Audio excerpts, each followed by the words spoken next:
반갑습니다. 이제 막바지로 치닫고 있네요. 13단원 국제사회와 국제정치로 넘어가도록 하겠습니다. 국제사회는 말 그대로 국가들이 모여있는 사회, 국제사회죠. 여러 나라가 상호 교류하면서 공동생활을 영위하는 사회, 국제사회이다. 그래서 특징 한번 읽어보시고요. 국제사회의 다양한 행위 주체는 이런 것들이 있습니다. 우선 기본적으로 국가가 있죠. 국가. 주권을 가지고 있는 하나의 국가, 독립국가. 가장 기본이 되는 행위 주체로 국제사회에서 법적 지위를 지닌다라는 거고, 이러한 국가로서의 주권을 잃었던 경험이 있죠. 우리나라도. 그렇죠? 일제에 의해서 잃었던 경험도 있고, 이것과 마찬가지로 뭔가 우리 지역은, 우리 민족은 독립된 하나의 주권 국가로서 기능하고 싶다라고 지금도 여전히 열심히 독립운동을 하고 있는 수많은 지역의 주민들이 존재해요. 그렇죠? 그래서 우리에게 국가가 있다는 게 얼마나 소중한 일인지 몰라요, 사실. 그렇죠? 그 다음에 그 밑에 있는 것도 살펴볼게요. 정부 간 기구는 뭐냐면요. 이런 국가 정부들끼리 서로 모여서 협력하는 기구를 뜻해요. 그래서 가장 대표적으로 국제연합이 있죠. UN, United Nation, UN이라는 조직은 교과서에도 자세히 그 소개가 되어 있어요. 그래서 국제연합에 대해서 제가 하나만 설명을 하자면, 국제연합이라는 건 언제 생기냐면 제2차 세계대전이 끝난 직후에 생기죠. 그렇죠? 왜냐하면 사람들이 2차 세계대전 1차 때도 마찬가지지만 1차 세계대전 끝나고 국제연맹이 창립되었지만 제 기능을 못해서 다시 2차 세계대전이 터지게 되잖아요. 그래서 그때 많은 지식인들, 지성인들, 그리고 정치인들이 어떻게 이렇게 국가끼리 서로 치고받고 싸우는 전쟁 하나 제대로 제어하지 못하면서 국제사회의 그 지구촌으로 살아갈 생각을 했을까라는 그런 반성을 많이 하게 되는 거예요. 그래서 우리가 정말 제대로 힘을 합칠 수 있는 국제기구를 하나 만들어 보자. 그래서 다시는 세계대전과 같은 불상사가 일어나지 않게 하자라는 목적을 가지고 결성된 게 바로 국제연합이에요. 국제연합. 그래서 국제연합이 되게 막강한 권한을 가지고 있는 게 뭐냐면, 어떤 권한을 가지고 있냐면, 어떤 지역에 전쟁이 터졌어. 그러면 그 전쟁이 굉장히 부당하고 불합리한 전쟁이고, 그걸 적절히 규제해서 세계대전으로 확대되는 것을 막아야겠다라는 목적의식을 국제연합이 갖게 되면 뭘 할 수 있냐면, 국제연합이 거기에 군사를 파견할 수 있어요. 국제연합 평화유지군을 그곳에 파견해서 전쟁을 수행할 수 있어요. 그래서 그 전쟁을 조속히 빠른 시일 내에 종식시키는 역할을 국제연합이 한다는 거죠. 그래서 국제연합이 최초로 군사를 파견했던 곳이 어디죠? 어디예요? 한국전쟁. 바로 6.25 전쟁이었던 거죠. 그렇죠? 근데 이제 국제연합에서 막강한 권력을 행사하는 국가들이 있어요. 왜냐하면 국제연합은 2차 세계대전 전쟁이 끝낸 결과물로서 만들어졌다고 제가 설명을 했잖아요.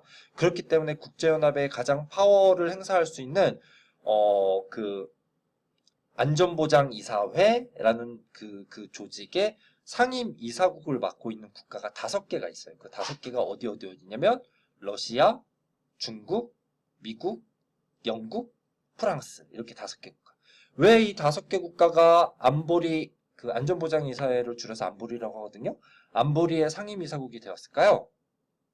왜냐하면 그 5개 국가가 2차 세계대전의 대표적인 승전국이었기 때문이에요. 당시에 패전국이었지만 지금 다시 경제 성장을 이루어서 엄청나게 선진국으로 부상한 국가가 어디죠? 독일이랑 일본이죠. 하지만 독일이랑 일본은 지금 미국과 어깨를 나란히 겨룰 수 있는 강대국이지만 2차 대전 때 패전국이었다는 이유만으로 안보리 상임이사국에 들어있지 못한 거죠. 이해가죠? 안보리 상임이사국 5개국이 가지고 있는 막강한 권한 중에 대표적인 게 뭐냐면 거부권이에요. 거부권. 그래서 국제연합에서 어떠한 정책을 결정해서 시행해자라고 했을 때 이 5개 국가 중에 단 한 국가라도 거부권을 행사하면 시행할 수가 없어. 이해가요? 그만큼 이 5개 국가의 영향력이 센 국제기구가 바로 국제연합이다. 그 다음에 세계무역기구 WTO, 이거는 우리가 계속 교과서에서 봤으니까 알죠? 그렇죠? 1995년에 창설됐고 자유무역을 전 세계적으로 확산시키기 위해 활동하는 국제기구다라는 거.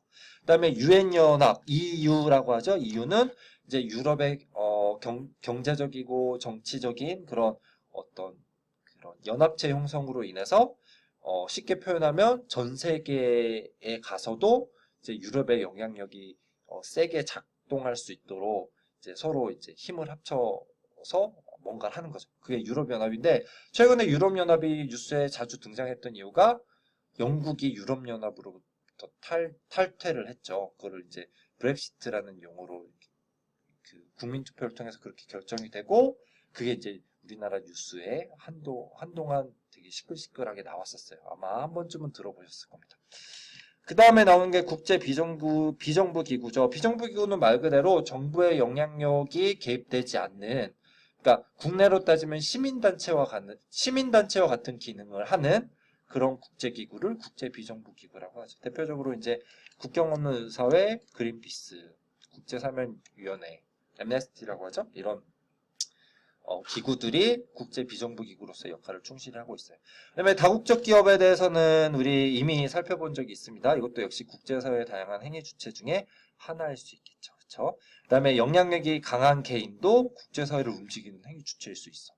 강대국 미국 오바마 대통령이나 그다음에 유엔의 반기문 사무총장 이런 사람들 그리고 이제 곧 이제 올림픽 하죠. 그러면 이제 올림픽의 그 총재인가요? 사무총장인가요? 그걸 맡고 있는 사람도 국제사회에 영향력이 강한 개인일 수 있겠죠. 그렇죠?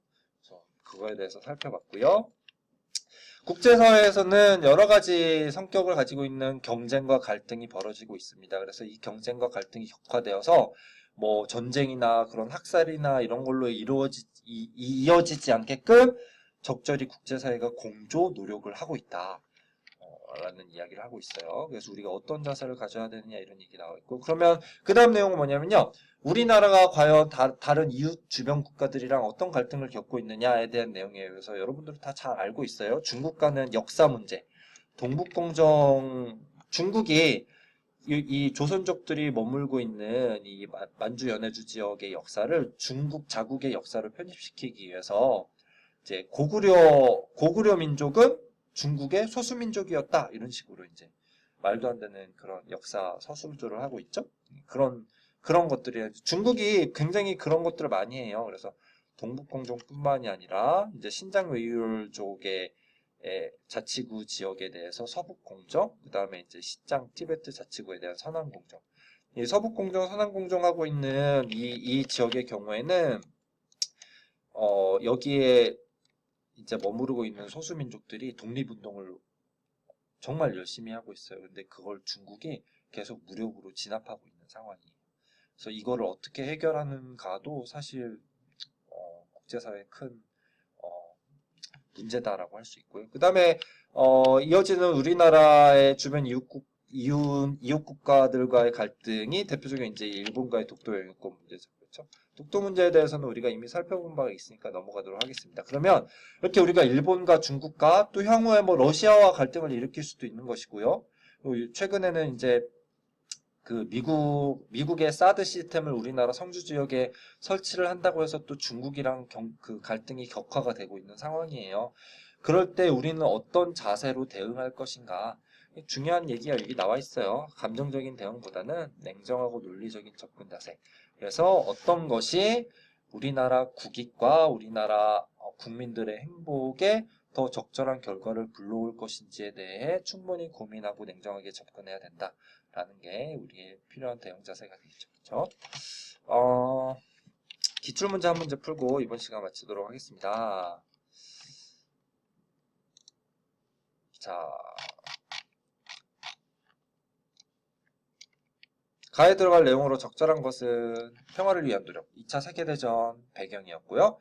국제협력과 평화 유지가 목적이에요. 그래서 결과 뭐를 했죠? 뭐를 했을까요? 그래서 특징, 국제분쟁의 군사적 제재가 가능해졌다.